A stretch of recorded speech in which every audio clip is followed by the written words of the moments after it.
12 drivers enter, only 8 will survive as we visit one of the LWRC NASCAR Cup Series trickiest tracks to visit on the schedule. Welcome to the 17-turn Charlotte Roval, and of course welcome to the third race of the LWRC NASCAR Cup Series round of 12. Of course, here from the Charlotte Roval, here at the Charlotte Motor Speedway. Not on the oval this time around, but we are on the road course, and of course, being in the playoffs is going to be one of the most trickiest races that we'll see all season long. And of course, in the broadcast booth with me tonight, I am not solo tonight, but I'm here with Francisco Bacallao, who's joining me in the booth. And Francisco, we are looking at a tight battle now for the playoffs. So we only had 2 drivers lock themselves in on wins. Saw Dylan Basin win at Darlington to lock himself in. We saw Cole Williams pick up the win at Richmond. So we've seen 2 playoff drivers take wins in both playoff races. Now looking at a road course where things can really shake up for the matter. Yeah, a road course is probably one of the most unpredictable events aside of short track. These drivers, there's a lot of what I would call a skill gap in road racing between guys who are good at the ovals and maybe not so good on the road course. So we'll have to see how that shakes up these points. As you mentioned, Cole Williams, Dylan Basin, they've won. They know that they're going to be in the next round. So looking down the rest of the list we got here, right now, underneath the cutoff, Josh Duke, 1 point out. Brianna Lavin, 6 points out. Jaden Lawson, 7 out. Eli O'Quinn, 9 out. It is really tight for the cutoff. And then the first person, or the last person in right now, is Brady Wheeleman. And here's a big name who's in 7th right now, Blaze McKinney. He is only +6. So we got a lot to look out for. And a road course is just going to make it all the more thrilling. And you can definitely see those drivers that are outlined in red. Those are the 4 that are at risk of elimination going into tonight. That is Josh Duke in the number 32, Brianna Lavin, the 71, Jaden Lawson in the 76, and Eli O'Quinn, who's not here tonight, will unfortunately stay where he is in the Eli O'Quinn, the number 26 machine. He is the final driver. You see the other ones, though, right there. Parker White, Blaze McKinney, Brady Weileman, Colby Wells, Michael Kenner, and Aiden Kirker are yet to lock themselves in, but they do have a good shot at getting themselves in through points tonight. And as the drivers start to line up, it's a good opportunity to take a look at your starting grid and see exactly where everyone's starting for tonight's race and find your favorite driver amongst the group. On pole is playoff driver Parker White.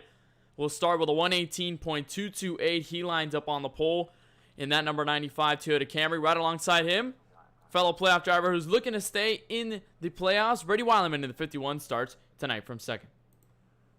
The second row of our grid has a winner from this playoffs round already, Dylan Basin. He will be starting from the 3rd position, and right next to him, Michael Kenner.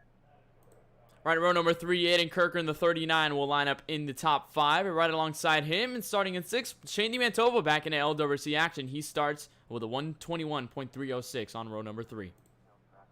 Looking back to the 4th row, we have Brianna Lavin, who's trying to keep her playoff hopes alive. She starts 7th, and looks like the gridding has a bit of an error there on the graphic. Yeah, it seems to be the rest of them. But however, we do have drivers like Dylan Basin. You got Josh Duke, Cole Williams starting in 8th. We got Brianna Lavin in this race as well. Got I believe a new driver in Mason Thompson here tonight. He's in the number 7. He starts in this grid as well. Colton Zimmer also in this grid, also to file along as well. Not many drivers, but nonetheless, still a good chunk as they're starting to get down to the pace laps. And of course, 17 turns to get around here in the Charlotte Roval. And here's a little bit of the track info presented by SDC. Got the road course at Charlotte Motor Speedway, 2.24 miles. I got 12, but actually 17 around this course, specifically in this configuration. Got a track elevation of about 676 feet, so pretty high above the ground. Track temp at about 106 degrees. It's going to be fairly slick out there for these 750 horsepower NASCAR stock car machines. Of course, they're located in Concord, United States. And as we're getting through this starting, or at least these drivers are starting to make their pace laps around this track, it's a good opportunity to look at our in-race supporter for tonight's action. Actually, Shane DiMantova, the number 20 machine. Going to take a talk with him. Francisco, you've got him. Shane DiMantova, welcome to the KBRN booth. You got me? Yeah, I got you, Francisco. So going into tonight's race, you're not a playoff driver, so that kind of takes the pressure away from you. What do you think you have to do to get a good result, or maybe challenge for a potential win or podium finish here today? Just be consistent, turn good laps out there. There's a lot of good drivers in this field that are very quick here. I don't feel like I'm one of the fastest, But if I stay consistent and stay out of trouble, then I should be good for the race. So obviously you have the likes of Parker White here and Brady Willem, and a couple of these guys that can be really good on these road courses. They're probably dubbed as the favorites for this race. So is your battle going to be with them, or are you looking to try and get best of the rest? Oh yeah, definitely trying to battle with them because I know they're gonna be up front all race. But I definitely like to be the best out of everybody. But it's only 30 laps. It's actually a pretty short race, so it should be a good one for sure. Well, I hope to be able to interview you after this race, so good luck. Yep, thank you, Francisco. That is Shane DiMantova, number 20 machine. He starts on the outside of row number 3 to start tonight's action here from the Charlotte Roval. You're looking at the top 2. There is Parker White and Brady Wildman. Parker White had a practice session a little bit earlier, just a couple weeks before this race happened, and he was the fastest on the board. Has been quick here all those weeks long leading up to this race, and certainly probably the race that he's looking forward to the most in terms of trying to lock himself and cement a spot into the round of 8 to continue his championship hopes and keep them alive for this LWRC NASCAR Cup Series season. We're glad to have you to join us here on the KBueno Racing Network, and as we go to the front straightaway, we will take the green flag, and we are green from the Charlotte Roval.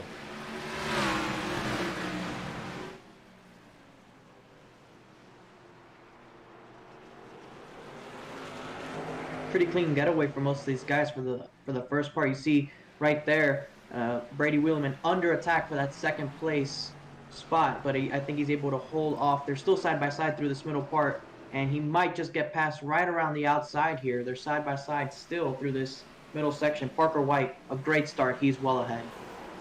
And already Dylan Basin with contact. That was Michael Kenner in the 14. Aiden Kirker also found his way by, but they're going to maintain clean. Basin, though, falls all the way through this field. He was side by side with Wildman for second before that little tap there going into that small part, and now he's into the outside wall, so it's already gone bad for the 08 in this opening lap already.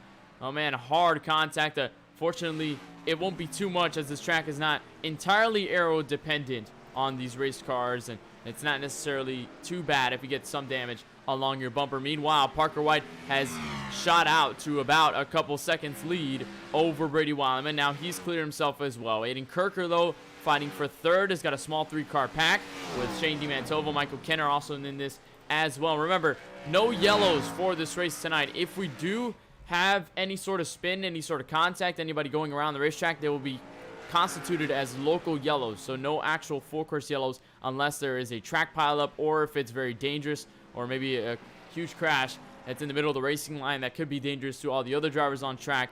And then, of course, the officials will decide to throw out a yellow from there, and we'll have our restart. We'll have maybe drivers head down pit road. But apart from that, Francisco, no yellows on the track whatsoever. Yeah, and that's typical for road racing. We have Brianna Lavin off into the grass. Dylan Basin avoiding action further back in the field.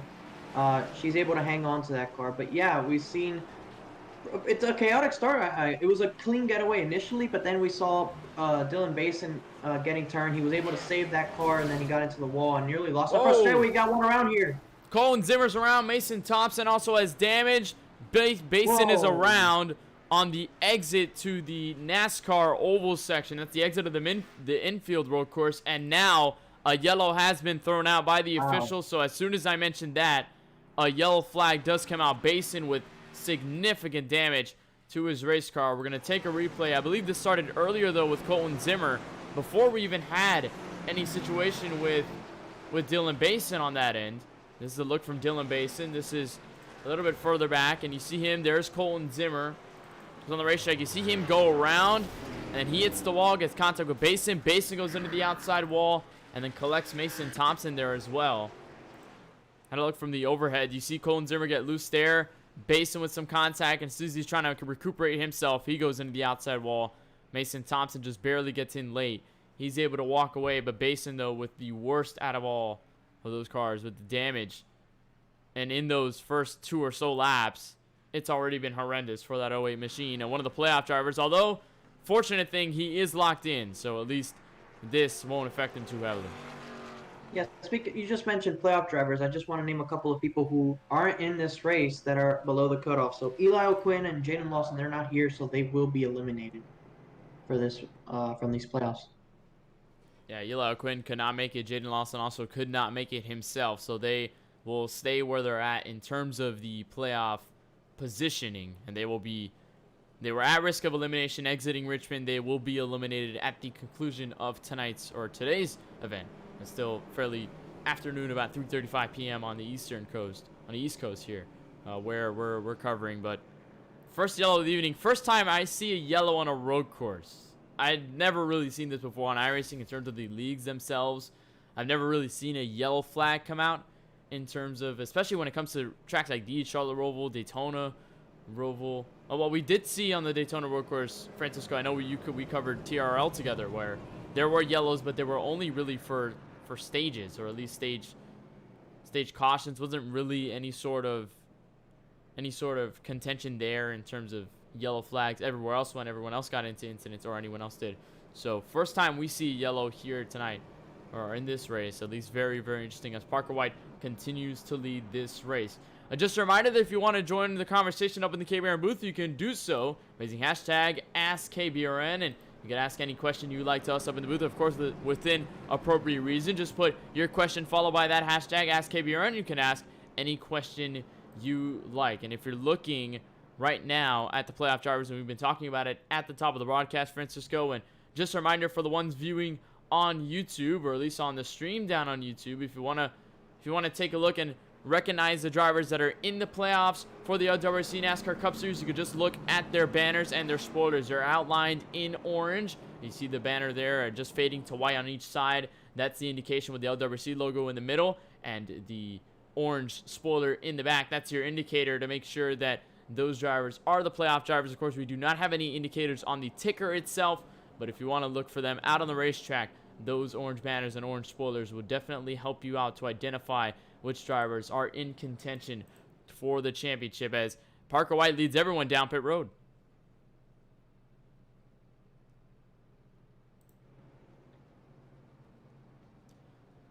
So he'll lead them down. Weileman follows suit. There's Michael Kenner, Aiden Kirker.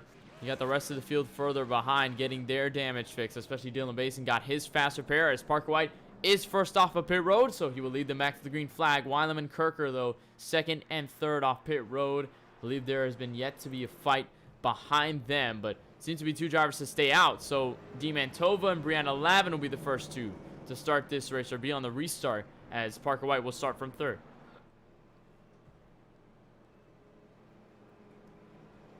Very interesting to see that D. Mantova and Brianna Lavin stayed out, but gotta think that it's only been about 1 or 2 laps really around this track, so maybe not as much wear on the tires, on the race car itself. Probably not as much to wear, so they stay out. They're confident that they can keep themselves on pace with everyone else, is kind of knocking down the cone. Shane Mantova knocking them down, kind of having some fun under the pace laps. So they'll be the two. And one of the things about this race in particular, at least how this league is handling it, usually in iRacing themselves, or at least in the normal iRacing service, when you race at this racetrack, the restarts are actually held on the front stretch chicane. So you don't have the typical real-life NASCAR scenario where they actually go down the speedway restart zone. They go down the chicane to start the green, or to go on the restarts for the green flag. But in the LWRC NASCAR Cup Series, they're keeping it just like it is in real life. So you'll see the drivers make their restarts on the NASCAR oval section instead of going down the front stretch chicane to start, or go back to the green flag, or go back to green flag racing. So very, very interesting. But at least from what we're seeing so far, I know there's not really much to talk about since it's only been about a lap and a half. But Francisco, looking at the playoff drivers specifically, drivers like Brianna Lavin, who's kind of at risk of elimination tonight, and even some of the drivers who have yet to win, have yet to lock themselves in, guys like Brady Weileman, the last driver on the bubble. What's really needed here for this race in order to secure that spot and be comfortable now going into Kansas next week? So you just mentioned the playoff drivers that seem to be at stake of being eliminated or on the bubble, and it comes down to this. One person that's above the cutoff that is not here right now, that is going to be eliminated because everyone below him is racing, is going to be Blaze McKinney. Blaze McKinney And as I mentioned before, Jaden lost to Eloy Quinn. So those are 3 spots of people who are going, as we know, going to be eliminated. So it could be a spot as to who's going to be last, and whoever is last out of these guys fighting for in points could very well be the first person out.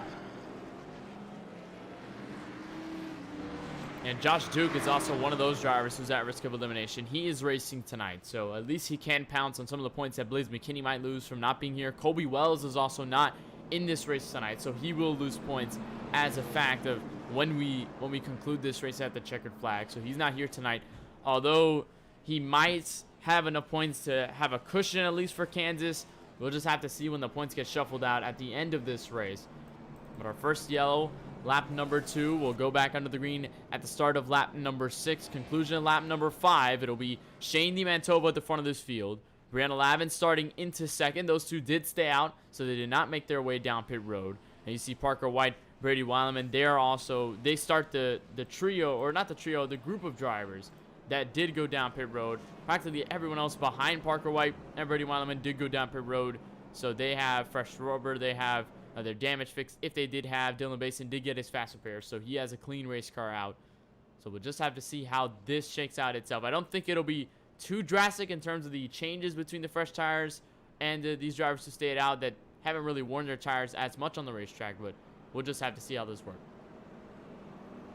Yeah, it's going to be interesting. Parker White, probably one of the quickest drivers we have here in this race. So it'll be interesting to see how we'd have to get by these guys restarting in the 3rd spot. The good thing is he has some decent track position, but how can he navigate past these guys and, avoid potentially damaging his car? Because he's quick, but if he damages his car, that could hinder any progress he can make and make this a bit tighter.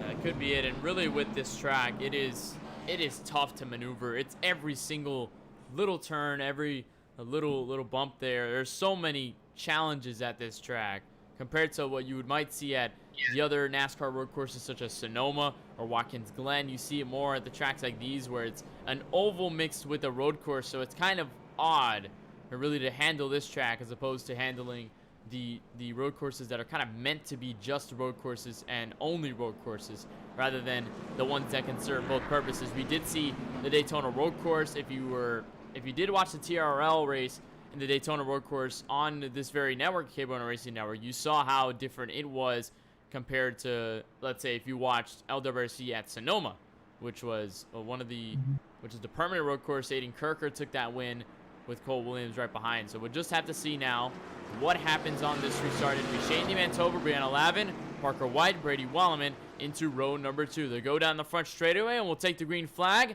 and we're back under the green flag. Once again, a restart on lap number 6.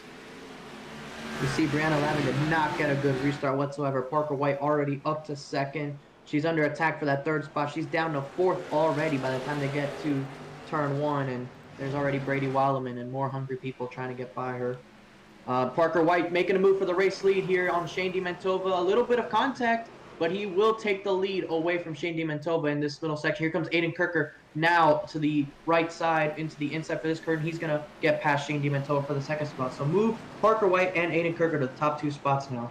Parker White back to the front where he started this race. Aiden Kirker, though, has gotten up to 2nd. It's the highest he's been all race long. Remember, he just mentioned that he was a road course winner at Sonoma. His favorite track was Sonoma, but he is very strong on these road courses. He knows what it takes to win. He knows what it takes to be good and consistent at tracks like these, so he is certainly looking for a better one tonight. He is not locked in. However, he is 3rd in the point standings. He's the first driver that's not locked in. Cole Williams, Dylan Basin right above him, who did lock themselves in at 39, is yet to do so, but he's got a lot of points under his belt in order to keep himself safe. As right behind him, you saw Michael Kenner look to the apron. He's now underneath Shane DiMantova for 3rd. Brady Weileman had a moment in the backstretch chicane. He was right behind these duo of drivers and just almost lost it. As we see, Shane DiMantova had to lose the spot. He's sideways, and here comes Brady Weileman, and there's 3 wide here going into turn 1. 3 wide there. That was Dylan Basin trying to look for space on the outside. Unfortunately, he tapped the wall a little bit, but no harm, no foul. We stay green, no big wrecks from there on out. I think Brianna Lavin might have touched the outside wall there off that corner, off turn number 2 on the road course. I think has significant damage now to the right side of that Toyota Camry as Shane DiMantova is falling like a rock, has been struggling to keep his car straight on a lot of these turns. He's now got a little bit of damage, so he's falling back behind Mason Thompson, now to 7th, where he started from 1st, as Parker White already got up to 1.5 seconds over Aiden Kirker, and Michael Kenner secures 3rd place. Here comes. You see, there's already a good amount of separation amongst these guys. Usually that's going to happen after the first lap between both the skill gaps and people getting into each other due to closeness on the racetrack. So as far as the leaders are concerned, there's already a good separation. Oh, Dylan Basin missed the backstretch chicane. You see him going slow there, trying to merge. Oh, and that's the thing, that he actually was really hard on the brakes, cannot really make the corner, had to slow down and go through that, and I think he has to give up time as well for iRacing concerns, so he doesn't get any penalties by cutting the track, as Demantova locking up the brakes, trying to make something happen in the front stretch chicane. There's Basin slowing down for his penalty, so he will slow down. He will fall back to 7th, as Demantova picks back up to 6th, as now, actually looking through this battle, we might have something for second brewing up here, Francisco. Yeah, you can see there, Michael Kenner is slowly inching his way up towards Aiden Kirker, as Aiden is starting to lose a little bit of touch with Parker White. Parker White is putting on a good pace here. So Michael Kenner has been running down that 39 of Aiden Kirker. You see him sliding sideways in the middle of that, but able to keep it going the right direction. So he's pushing. He's trying to get up to 2nd place. You can tell he's working hard behind that Ford Mustang to make something happen, and that was a lot of fun to watch, seeing how he was really had to wheel that race car. He almost went completely around there at the crest of that hill, and that's one of the toughest corners on this track. Of course, all these corners have something as a challenge, something as an obstacle to face with these heavy stock cars, but especially that entrance there, when you're starting to get to the exit of the infield road course, you get over the top of the hill, you start going downhill in the next left-handers. There's 2 left-handers right after, but you make a right-hander going up the crest, and that can really upset the car more. We saw this at Sonoma, where there's a crest, there's kind of a downhill section in a carousel on the infield section, or at least that part of the road course. The latter half of that road course, you see a downhill section on a left-hander, and that's also very hard to manage in these cars, because you're trying to get the throttle in, you're trying to get as much as you can, but then the car doesn't really want to cooperate, and then it spins the rear tires, and then you end up around in a moment's notice. Oh yeah, I can definitely confirm that that's the case. I recently got the iRacing service, and I got the Cup cars, and I've driven around here, and it's all of what you're saying is exactly true. Right here, this is probably one of the most difficult parts of the racetrack, because you're going uphill, then it's just downhill, direction changes, elevation change. Very difficult on the rear tires, trying to keep the car pointed in the right direction and trying to make speed. And it's just so difficult with these cars, and the way these guys are doing it, it make it look easier than what it is. Yeah, it is a tough task to really go about this road course, and of course this road course was introduced 2 years ago in 2018 by the Real Life NASCAR Cup Series, and of course shortly after it was adapted to iRacing. But as you just saw with Parker White, going to look a little bit further back, where I think Brady Weileman, actually no, maybe Shane Demantova starting to attack it. There's the backstretch chicane. It was not like this before. When it opened in 2018, when it first debuted itself, as Demantova almost has a ride, had to save that race car coming off the backstretch chicane. It was a lot faster. It was a lot more narrow. There was kind of a quick bus stop. It was very quick. You either flick left, flick right, and you're already gone past that backstretch chicane. But since it was so fast, since it did not allow for passing opportunities, Charlotte Motor Speedway and NASCAR both decided that it would be better to make it a shorter length and make it a harder braking zone, as Demantova does have a moment going around on the front straightaway. He's going to lose a spot to Josh Duke in the process. That was for 6th place, as already locking him brakes up and almost into the Tums Harbor turn wall.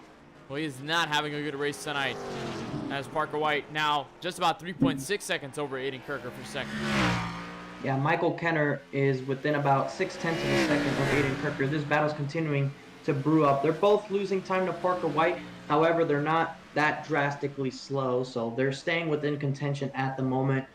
You never know if there's a big incident once again. I don't think so, because these guys are separated out. But we already seen a caution in this race due to multiple incidents going on the exit of the. As here comes Michael Kenner. Actually, I'm gonna stop myself right there. Michael Kenner has a good run out of that chicane. He's gonna have a run on Aiden Kirker. He's looking high, trying to get the better line into this chicane to maybe attack him on the exit here. So we'll see what Michael Kenner does here. Swings here. He's going to try and stick behind him in this section. And Aiden Kirker does a good job to try and keep him behind. That 14 has been chasing that 39 down. Remember, these are guys that are 3rd and 4th in the playoff standings, so they are practically safe for the most part if they stay where they are. If, let's say, they finish here 2nd and 3rd, if they don't take the win, they won't be locked in, but they'll advance. They won't be locked in through a win. They'll just be advanced through points, and they have a good enough cushion. They've been good all playoffs long. They've been good throughout this entire season to make their way here, so theoretically, they would just advance themselves through to the next round, the round of 8, when we reach Kansas, Bristol, Phoenix in that next round to try to decide the championship 4. But it is a phenomenal battle, as I think Kenner might have looked to the inside, but thought better of it. Did not have really the entry into that corner of the exit of the infield road course, but now he's found a way to the inside, so side by side for second.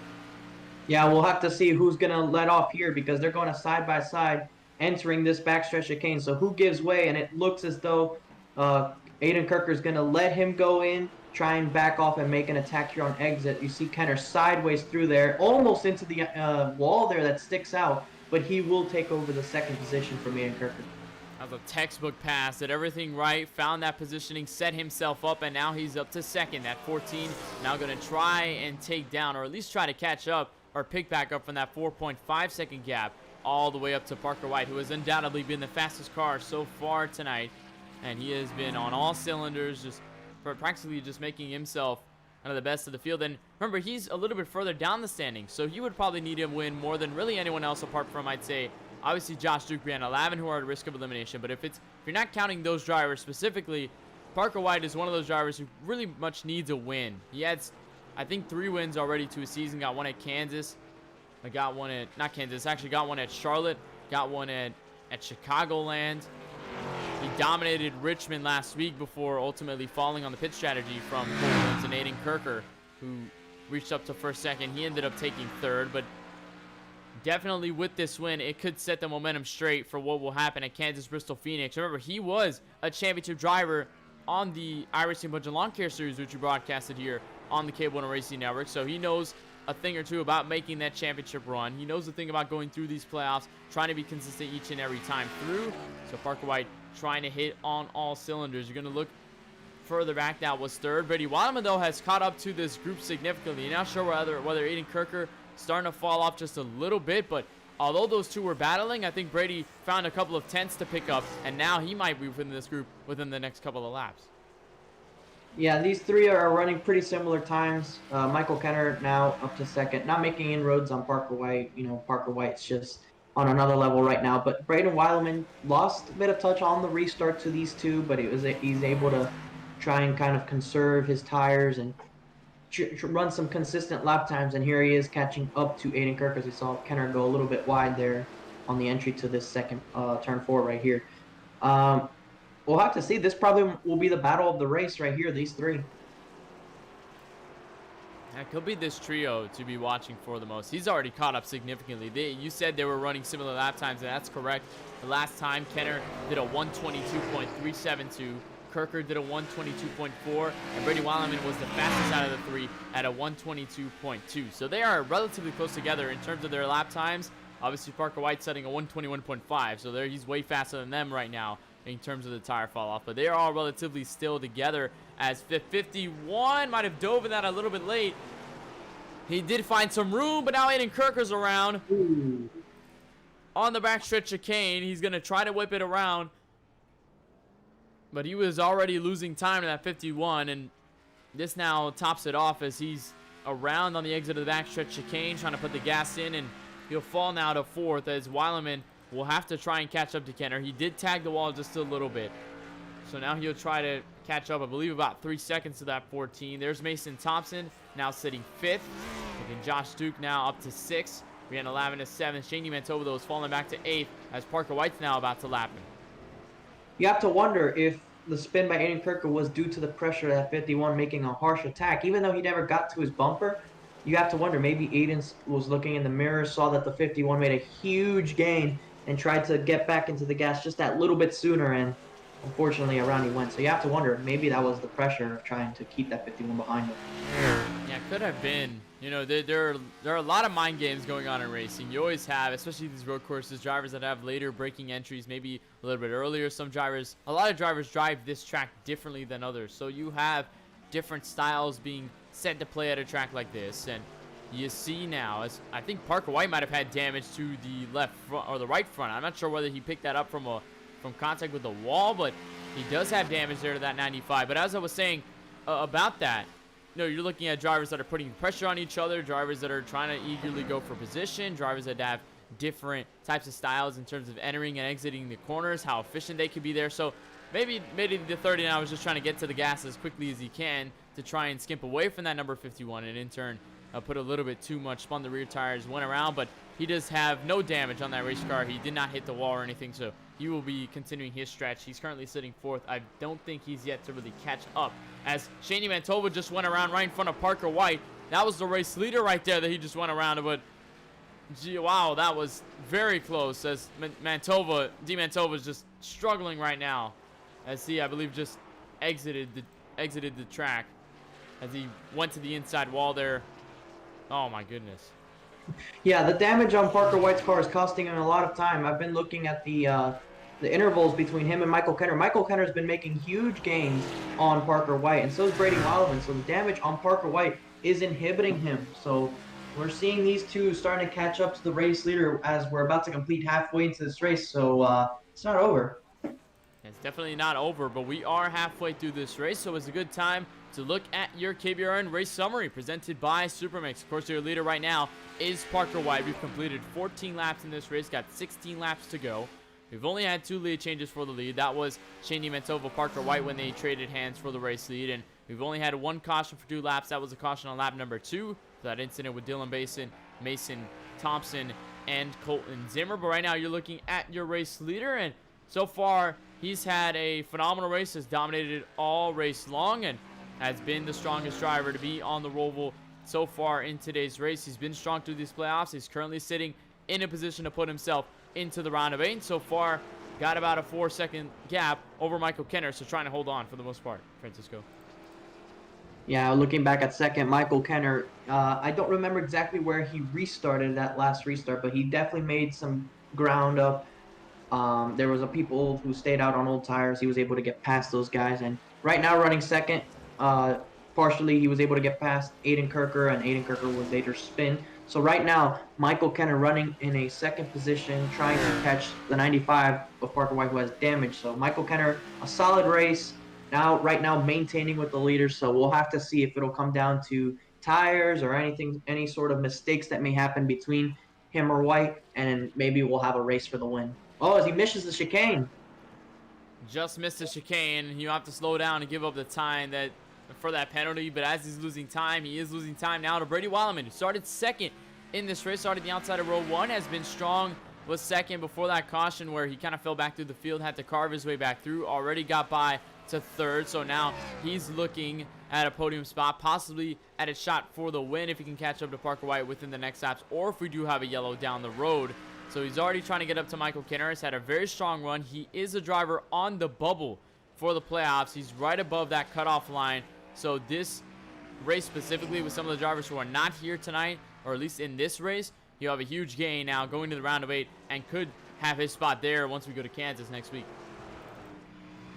Looking back at 4th place, we have Aiden Kirker, who was running in the second position at one point in this run, but was starting to fade and eventually made a mistake and spun the car out on the backstretch chicane.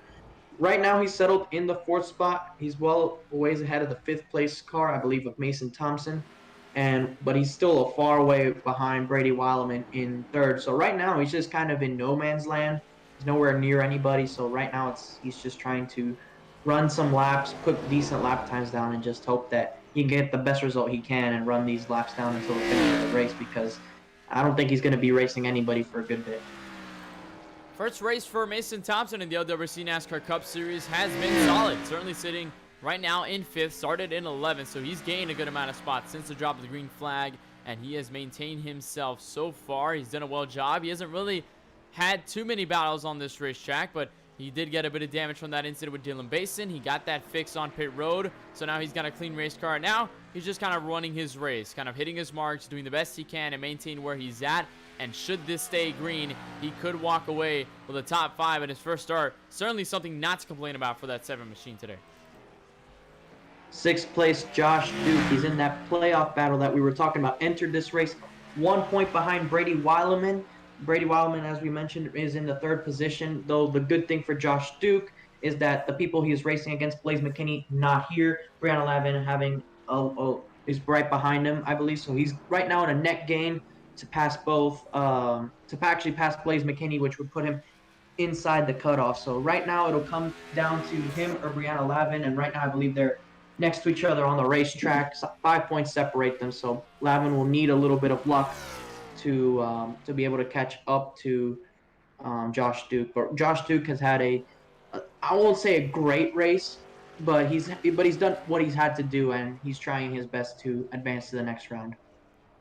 Yeah, these two right here, playoff hopefuls, and Brianna Lavin in the 71. Also one of those playoff hopefuls. One of the ones that are at risk of elimination came into this race under the cutoff, so she is looking for a run tonight that could put herself in. She could gain spots theoretically on those drivers who did not make it, Francisco, but it is really not looking likely right now. Started 7th, has stayed in 7th for most of this race. Maybe picked up a little bit after staying on pit road, but certainly has not had a favorable race. You can tell by the damage to that right side. Has not had the most fun on the racetrack here. The Charlotte Roval is just trying to hold on for dear life at this point to try and hopefully get a spot in the round of 8, make her place there, try to continue a playoff run to the championship. The other drivers left that are not on the racetrack, Shane Mantova, who's in 8th, wrecked a little bit earlier. He's now out. Dylan Basin also wrecked, so he is confirmed out of this race. Colton Zimmer with that spin, he's also out. Cole Williams is the last driver who's a bunch of laps down, but he did start this race, but he's on pit road. He did not actually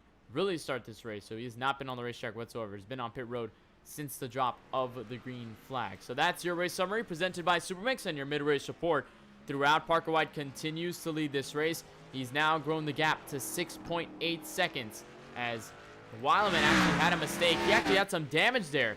Might have been an incident there because he went from about, I'd say, 3 or 2 seconds back to Michael Kenner now to about 11.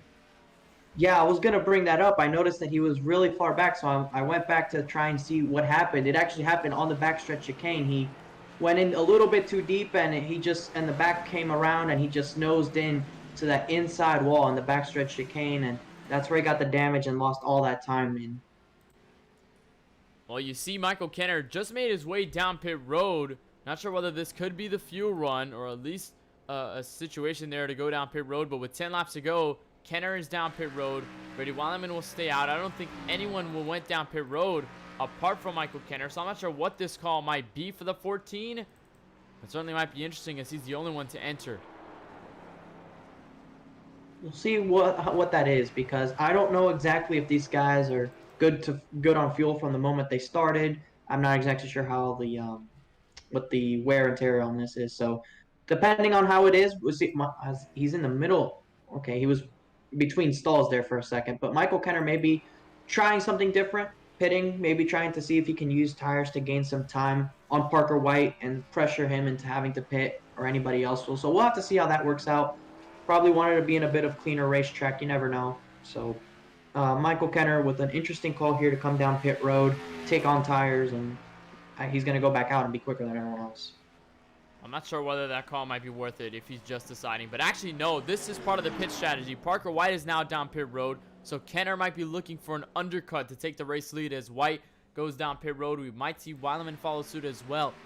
Aiden Kirker, those two have yet to pit. Neither has Mason Thompson. But they've yet to make their way to where the pit road is. And actually do not decide to go down this time. So they will stay out with 9 laps to go. As White is now just about to exit. No, he's actually just entered his stall. So Weileman and Aiden Kirker will go by. Michael Kenner will lose that spot. He'll try to get to as much time as he can gain on the racetrack. I think Parker White might have just... No, actually still down pit road. So Weileman will inherit the race lead with Aiden Kirker behind. Maybe they'll decide to pit it a little bit later. We'll have to see what's going on with Parker. He might be taking a couple seconds of optional because he really was losing a bit of pace with the damage. You see him there exiting pit road. And there's the 7 of Mason Thompson. So he's ahead of Mason Thompson, and he's ahead of the 14 of Michael Kenner. We see Brady Weileman sideways through this middle section as Aiden Kirker has caught back up to him, and they're going to be battling for the lead of this race at the moment. And depending if Parker White can catch up to these guys, which with tires and a faster pace that he was showing earlier, he could. But right now, this is the battle for the win with 10 laps to go. And it could be dependent on whether they too go down pit road. We don't know whether these drivers will make their way. They did pit earlier in this race, so maybe that could have helped just a little bit, but even then, Parker White did the same thing, and he still had to go down pit road. So did Michael Kenner. So I believe these two are yet to pit with Mason Thompson. So they are the drivers that are just staying out. Not sure whether they're able to make it to the end or whether they're just deciding to pit late in order to try and gain as much time on Parker White as possible.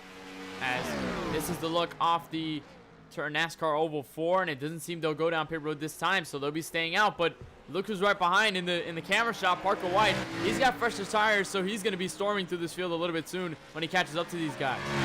It looks like he may have he either repaired the car or maybe took his fast repair, because he does not have that damage on the right front. So that, coupled with brand new tires, Parker White is absolutely flying as they're side by side for the lead in this middle section. They're going to be losing a lot of time to Parker White, but they don't care. They're battling for the race lead. You see Weileman trying to see if he can squeeze out Aiden Kirker, but that won't be able to happen here. They're still side by side through this middle section. Weileman clips the curb, and there goes Aiden Kirker into the race lead. But as we can tell, it will not last forever, because Parker White has just continued to gain immensely on these tails. We don't know how long these two will last, but it surely won't last too long, because Parker White has already made his gap, has already closed it up significantly now by the 51 of Brady Weileman, and now his next plan of attack is to go after that 39. Whether these drivers go down pit road is still a question yet to be answered, but we'll just have to see, as White will definitely inherit the race lead. I think he did make the right decision.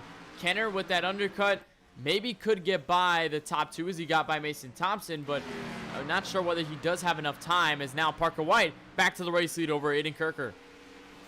Yeah, we kind of saw that coming. Especially when he fixed the damage that his car had, he was able to get back to mint condition, and he just absolutely ran these two down, who had a bit of damage, both I think from spins each and older tires. So Parker White back into the lead, back where he was, and now he is 8 laps away from winning.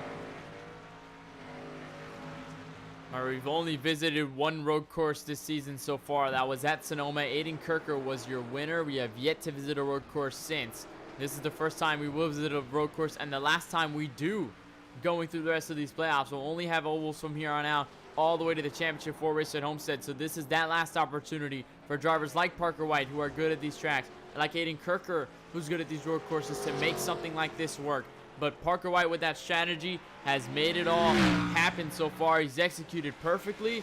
Michael Kenner still trying to catch up, though. He still might be gaining time on Weileman and Kirker, but I'm not sure the distance right now. That seems to be the biggest factor when it comes down to this pit strategy, Francisco.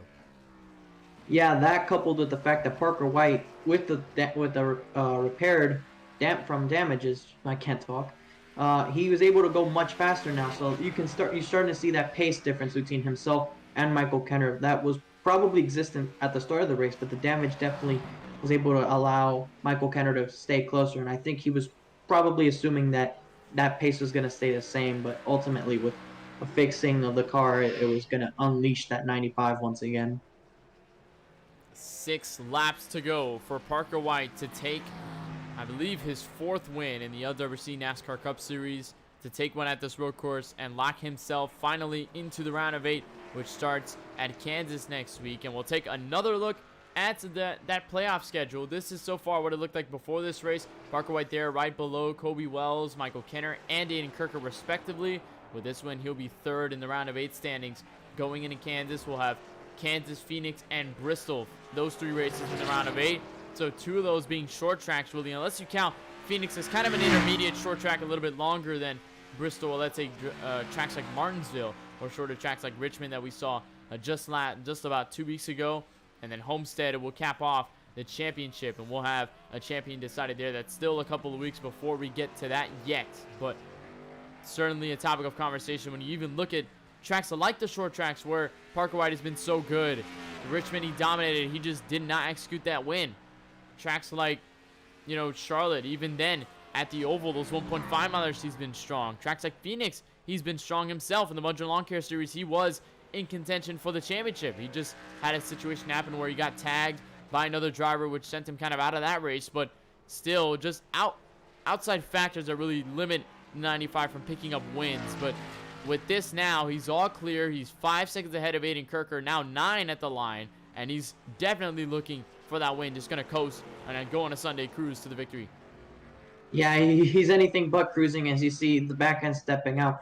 he's continuing to try and put the hammer down and get some fast laps in and continue to build the gap, because he was trying to get to the point where if he makes a mistake, he can still keep the lead. So trying to grow the lead as much as he can, because he knows that the race will end at the checkered flag, not with 5 to go, which we're coming to once he gets to the line again.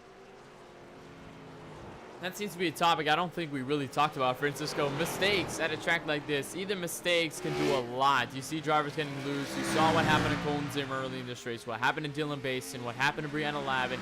So many drivers suffering from small mistakes that set their race differently from others, set them a lot of time in the process, and really could hold their race back entirely. Here's Michael Kenner now trying to get to the inside of Brady Weileman, but it's not going to work as Weileman kind of went to that corner just a little bit awkwardly and got into the 14, so the 51 will continue to keep third, as Kenner might have significant damage from that. Yeah, you kind of saw that coming when they were going side by side. Neither one was trying to back down.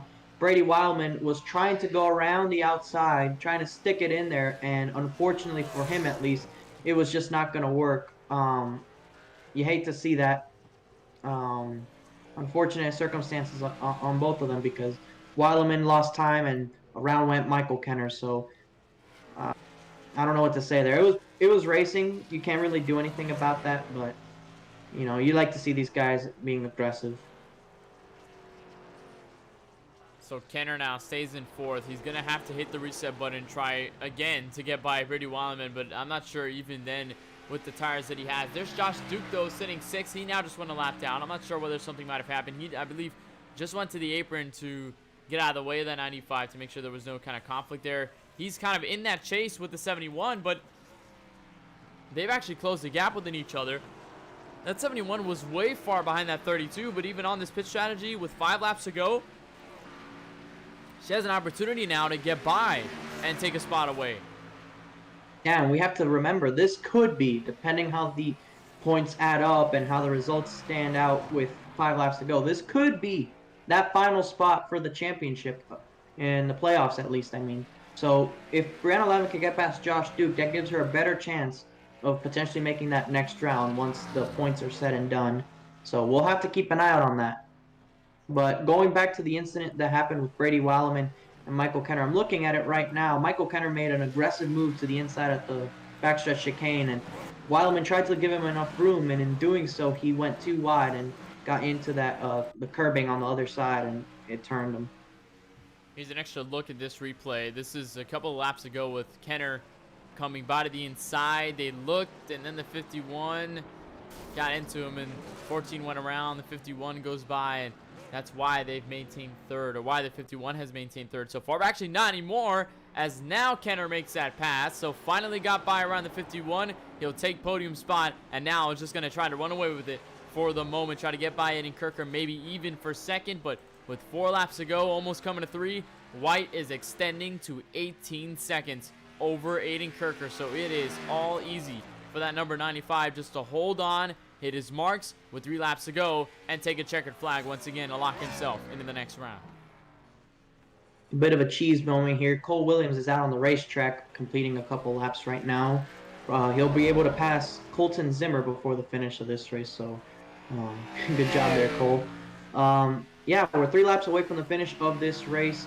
I'm not sure if Aiden Kirker will be run down by Michael Kenner before the end of this race, so I'm going to the camera angle of Aiden Kirker right here. He's right now coming to the start-finish line now, and if I can switch over here to Michael Kenner, he's right behind him, actually. So we'll have to see. The battle's going to be for second, because Weileman is still pretty decently close, and once again, it's these 3 in the same area of the racetrack, so we'll have to see. Does the pressure get to Aiden once again like it did earlier in the race, or is he able to hold the fort down and keep a second-place finish here? We'll have to see, because you can see Michael Kenner pushing the car sideways because he wants this second-place result.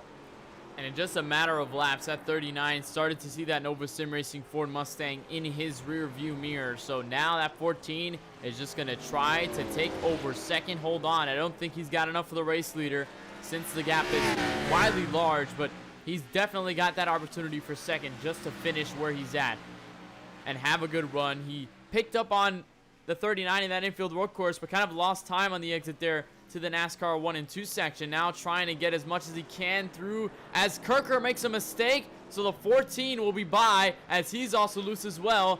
Put that 14 in second place with 2 laps to go as Parker White crosses the start-finish line. Once again, a mistake plagues Aiden Kirker in the backstretch chicane. It looked like he was wheel hopping just a bit, and it just cost him a spot. And now he's probably under pressure from Brady Weileman. He's the next car behind him. Brady is a little bit further back than what Michael Kenner was. You see him all the way back there, actually, off turn 2. Yeah, that right there. That mistake from Aiden Kirker lost him a good amount of time and a spot. And now he may lose another one soon. But Parker White, just unbelievable this race. He's 23 seconds ahead of these guys right now. And I believe actually Brady Weileman got past Aiden Kirker. I don't know. It looked like he did. Nope. He's still not yet by. He still hasn't found his way around. Even though Kirker with that mistake, is still a good amount of time between himself and the 51. It's just all dependent on whether that 39 makes any more mistakes, because that could lose him that significant time. That'll lose that spot. Certainly to that number 51 machine. Actually got passed, I believe, by Brianna Lavin, who's fighting for 7. Still has yet to find her way around Josh Duke, as Duke kind of overshot that section of the backstretch chicane. But nonetheless, here's Parker White, has just picked up the white flag. So one more time around from the Charlotte Roval. A dominating performance for him, nothing short of it. He had a little bit of damage in that first part of the race, but when he made that pit stop, he was able to either use his fast repair or just take the couple seconds of optionals and was able to repair it and go back to true form. Never really looked like it was going to be contested in terms of his pace. I know that Kirker and Weileman stayed out, but immediately he ran them down within like 2 laps since he exited pit road. So a great run here by Parker White. He was already a decent amount of points above the cutoff. This is going to all but make it feel better. A win in the cutoff race at the Charlotte Roval going into the next round is going to help that team build on a potential championship 4 run. So good job by them. You see Michael Kenner in second. He's also going to advance. Aiden Kirker in third. He's going to advance. Brady Weileman in fourth. He's going to advance. So it's going to come down to Josh Duke and Brianna Lavin. Right now, Brianna Lavin 2 laps down. Josh Duke 1 lap down. So when the points work themselves out, it'll probably be Josh Duke's. But here comes Parker White through oval 3 and 4 to take a win. And it felt like the one that got away at Richmond for him after losing to that strategy to Cole Williams. But now off the final 2 corners and the final front stretch chicane, Parker White will advance to the round of 8 with a win at the Charlotte Roval. Going to burn it down already after crossing the start-finish line. And a dominating win for that number 95 McGrath Simsport entry. And going to now head on to Kansas with a head of steam with that win. Definitely going to give him a lot of momentum. And 95 going to try to celebrate as much as he can. You're looking further back. Michael Kenner will come off the final corner to finish second. Josh Duke might be there to pick up 6 as he crosses the line over Brianna Lavin. Aiden Kirker will barely hold on for third. Weileman for fourth. Mason Thompson now way further back in the back straightaway chicane, but he's definitely going to secure the top 5 in his first race in the LWRC NASCAR Cup Series, at least in this season, I believe. He had a solid race. He was not really spoken much of, but in a good way, because he was solidly running inside the top 5 for most of this race. So good job by him to keep a clean car, have no mistakes, and he's going to come away with a good finish. So good job done, Mason Thompson. Thompson now to the front stretch chicane, so he will be, I believe, the last driver to finish this race. He'll finish 5th, spinning around to the start-finish line. He'll cross it spinning backwards, but still top 5 for that number 7. I think very celebratory for him. I think that's a very good finish for that 7 machine. Did well, kept it clean, and will now finish 5th. But your attention is now focused back on to the race winner, Parker White, as he's going to make his way around NASCAR 3 and 4 for that final time before I think he's just going to start burning it down on the front straightaway. We'll see what he does now. Try to get as much as he can. Try to celebrate as much as he can for a win here tonight. And there he goes. Now going to celebrate in front of the virtual crowd, this time by burning it down. This is the victory moment.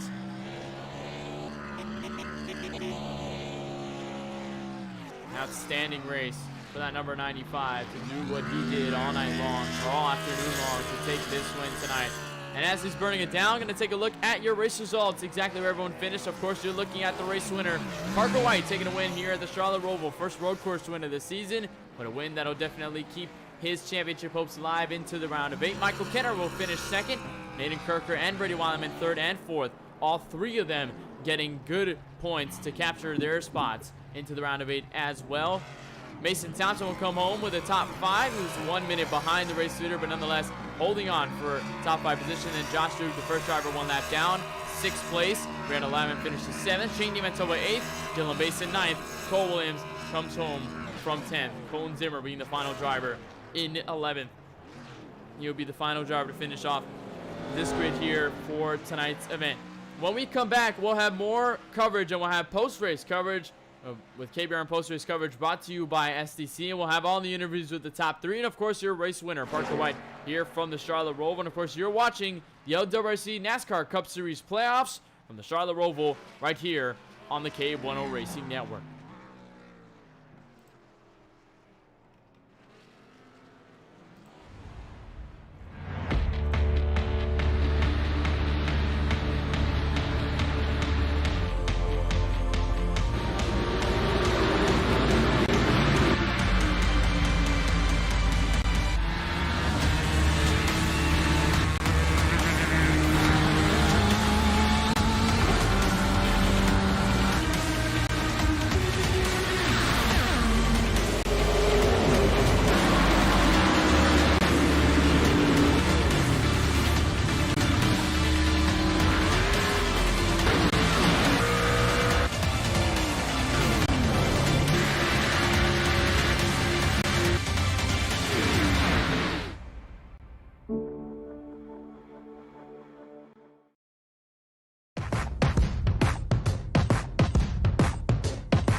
Welcome back live from the Charlotte Roval, where we kick off our KBRN post-race coverage brought to you by SDC in the conclusion of the LWRC NASCAR Cup Series round of 8 right here from the Charlotte Motor Speedway, where Parker White has picked up his 4th win in the season. He'll walk away with a spot, locked himself into the round of 8 with tonight starting to be at Kansas next week. And with that, we're going to go to victory lane with Parker White.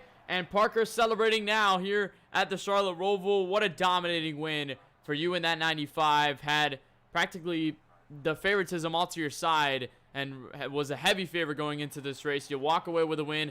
Now you have locked yourself into the round of 8. Tell us, first of all, how that feels, getting that stress off your back after being a little bit further down in the points going into tonight. Feels pretty good just to lock myself in. Well, I was pretty much locked in when I came into this race. So I think it's going to give us some momentum knowing that we won going into the round of 8.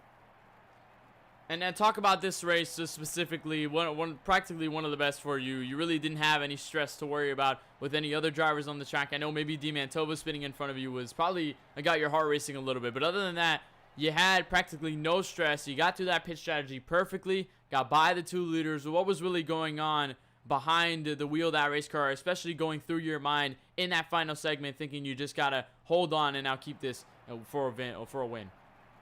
Yeah, there was one lap where I kind of slid the chicane on the front stretch, and I hit the second curb, and I hit the wall. But for some reason, when I hit the wall, it made my car drive so much better. But then as the run went on, it just got worse. So Kenner was like 7 seconds behind me, I think. And then he pit. So the next lap, I came in and put 4 tires on it. And right from there, it's just all uphill and got me right in victory lane. Certainly a great win and a cruise to the victory for you in the 95 team. But before we let you go, you know, this is going to be going into Kansas, and it's definitely going to be a huge momentous one for you. But before we let you go, is there any sponsors, teams, or really just anyone you just like to shout out for tonight's victory tonight? Yeah, of course. I'd like to thank my team, McGrath Sim Sport, my teammate, Brady Wallerman, and a few sponsors, Bunger Lawn Care and Elo Media. And, of course, I got to thank KBRN for all the broadcasts. We certainly thank you for the support, Parker. And, of course, we congratulate you on your win today here at the Charlotte Roval. Congratulations on your win. And, of course, we wish you the best of luck now going into Kansas when you start the round of 8 for this series. All right, thank you. Parker Wade out of victory lane. He is your winner here from the Charlotte Motor Speedway Roval. What a dominating fashion lap. Led 26 laps en route to this win here and really had nobody to challenge for him in terms of the race. So you're going to look back to second where Francisco has caught up with the number 14 and Nova Sim Racing driver of Michael Kenner. We're going to bring him into the booth. Francisco, you've got him there. Yeah. Hi, Michael Kenner. It's Francisco in the KBRN booth. You got me? Yes, sir. So you were running second to Parker White for most of this race, and it looked like you had a decent strategy going there with the tire call, but you got stuck in traffic. Did you feel like if you were able to have another lucky caution, do you think you could have contended with Parker with that damage he had? I don't think so. He was just the class of the field. He was like 5/10, 8/10, somewhere from 5 to 8/10 faster a lap. I don't think anyone was competing with him tonight. And you had an interesting battle there with Aiden Kirker and Brady Wildman for most of this race for that second position. How was that battle with those two guys? It was pretty fun. In the long runs, I felt like I was much faster than them, but I don't know. It might have been because they kept spinning. I think that's probably the reason, but yeah, just felt a lot faster in the long runs. Yeah, you mentioned the spin there. There was one time where you and Brady Wildman were going side by side into the backstretch chicane, and it looked like he tried to give you room, but in doing so, he went over the curb, and it looks like it got you. It looked like a racing incident on our side. No hard feelings over that. Not at all. We were racing for a spot. He overcooked it just a little bit, or tried giving me room. I'm not sure. I didn't get to see it, but either way, I spun. But he apologized. He showed me that he didn't do it on purpose. It's good to hear. And before I let you go, anybody you want to thank for helping making this P2 effort possible? I'd like to thank Josh Patterson and Nova Sim Racing. Well, I'll let you go. Good job on P2, Michael Kenner. Hopefully we'll see you again next time out. And congrats on making the next round. Thank you. That's Michael Kenner finishing in P number 2. He, of course, advances to the round of 8, starting at Kansas next week. Going to look back to podium finisher Aiden Kirker and his run. He is also a driver that came in third in points into tonight's action, and he is now one of the drivers to advance to the round of 8. Going to bring him in from down on pit road. And Aiden, a significant run for you. This one was just pretty much just keeping yourself steady, holding on to this race, and already cementing your spot into the round of 8 where you practically knew you had enough points to make it in. What was really that mindset now in terms of what I just referenced to really get this thing done and try to hold on to what you could to get a significant points for the round of 8 next week? Yeah, really, it was just really just out there trying to get as much points as I can, get a good points gap built up for the next round. Wasn't really too worried about getting knocked out this round. I actually think I was locked, but yeah, it wasn't the greatest of days in the office. I definitely made a lot of mistakes. I wasn't really driving as serious as I normally would if I knew that there was a lot more on the line. But just trying to get a good top 3, maybe top 2. A rare thing would be getting the win. Parker was just super good today. But just trying to get enough points that I won't really have to be too worried about making it to Homestead or not next week, a couple weeks. And he said, worrying about Homestead, now you've gotten through this round of 12. You've survived this round. Now you go into this round of 8. What seems to be the biggest difference in terms of going to Kansas, Phoenix, and Bristol as opposed to this first round with Darlington, Richmond, and the Charlotte Roval that you might need, or maybe you might be looking forward to try and get to Homestead and fight for a title there? Well, I mean, the first round was all tracks we hadn't been to all season. Darlington, Richmond, and Roval. We hadn't been there. This is our one and only stop here. Kansas, Phoenix, and Bristol. We've all been to the races there this season, but I think that we're gonna have a really strong run, especially at Kansas and Phoenix. Bristol, I'm not too sure about. I mean, I led half the race earlier on, but it really wasn't the greatest of showings. Kansas, we had a good showing. Phoenix, I felt like we had a good showing, just had some bad luck. So I think that first two races will set us up nice for Bristol, so we don't have to worry about maybe a sloppy run there. But I think that really excited for the next round. I think that it's not going to be really too challenging for me or Cole or maybe even Josh, anybody on EMR. I think that Parker's going to be fast, Bason's going to be fast, Michael's just the usual guys. I think that it's going to be a good fight to get into Homestead, though. Well, certainly good news that you have two of your teammates now locked into the round of 8 with, of course, Cole Williams picking up the win at Richmond, and now Josh Duke who's fought his way in through points. But before we let you go, Aiden, on a P3 finish, is there anyone you'd just like to give a shout out to, anyone you'd like to thank for tonight's podium finish? Yeah, I'd like to thank Media Racing, everybody over there, and our sponsors, Pella Gaming, Z Custom Diecast, and Stealth Energy. Really thankful to have them on board. And let's go get a couple more wins at the end of the season and maybe end up with a championship. Well, certainly we wish you the best of luck, Aiden, and congratulations on your podium finish tonight. We wish you the best of luck now going to the round of 8. Thank you. Aiden Kirker finishes 3rd today from the Charlotte Roval, and I think just a kind of a specialty interview. Gonna go down to 6th place Josh Duke, who's the final driver to make it in to the round of 8. Got in through points over Brianna Lavin. And Josh, first of all, a ride for the ages through this first round. At the brink of elimination going into today, you come out 8th in the round of 8 standings. You make it to the next round. Congratulations. Tell us your initial thoughts, first of all. Well, I didn't think I was gonna make it. But then when I heard that Blaze wasn't gonna make the race, and I knew I had a chance, I tried my best here. I suck here. I wrecked a few times. Somehow I made it. Yeah, certainly one that you were fighting for tonight at the Charlotte Roval. And you had some moments there. You were certainly aggressive, trying to make things happen, and you come home 6th tonight. What seemed to be the biggest challenge, especially at this track for this round, that really made things tougher for you, knowing that you were at the risk of elimination and you were trying to fight for that final spot throughout? I think I drove a little too conservative in the beginning, and then at the end I tried to make up the time, and then I made a bunch of mistakes at the end. Well, inevitably, you come home P6 and you come home with an advancement into the round of 8, and certainly that must feel good for you. And not only that, but you have two of your teammates also in the round to help you out. Of course, Cole Williams, Aiden Kirker, all of you guys are on the same team. But before we let you go, Josh, is there really anyone you just like to thank, any team sponsors, or really any just shout-outs you just like to give out on the broadcast for today's P6 finish? I would like to thank my teammates in EMR, Z's Custom Diecast, Apella Gaming, Stealth Energy, and you guys for broadcasting these races. Well, Josh, we certainly appreciate the support, and of course, congratulations on your advancement to the round of 8. We wish you now the best of luck going into this next round with Kansas, Phoenix, and Bristol, and of course, congratulations on making it. Thank you.